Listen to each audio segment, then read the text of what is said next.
dünya çox təəccüb, heyrət doğuran bir yerdir. Allah insanın axırın, aqibətin xeyr eləsin. Bu İbn-i Mülcəm-i Muradi əvvəli Quran oxuyan olub. Hətta tarixdə var, Kumeyl ibn Ziyad-ı Nəxəi ilə bir gün Əmirül Müminin Əli əleyhissalam bir yerdən keçəndə gördü səhfə durublar, sıraya dayanıblar. Biri Quran oxuyur, hamı onun səsinə yığışıb. Kumeyl ibn Ziyad-ı Nəxəi imamın sirdaşlarından idi. Dedi, ya Əmirəl Müminin, ya Seyyidi, ya imami, ay mənim ağam, ay mənim imamım, bu necə gözəl Quran oxuyur? Dedi, Quranı gözəl oxuyur, amma kaş aqibəti də gözəl olaydı, kaş sonu da gözəl olaydı. Yəni bir zaman onun avazına sıraya səfə düzüləndər, amma sonda gəldi imam qatili oldu. Bilirsinizmi?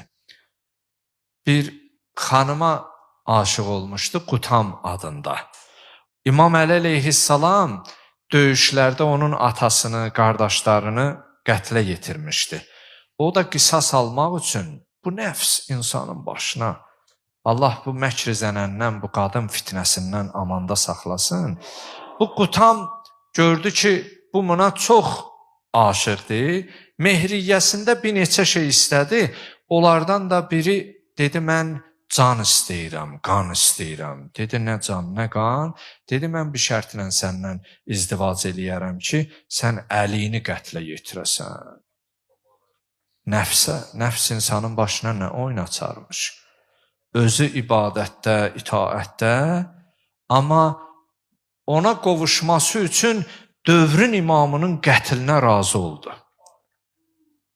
Və o an idi ki, sübh çağı səmaya baxırdı, öz-özünə deyirdi, İnna lillah və inna ileyhi raciun.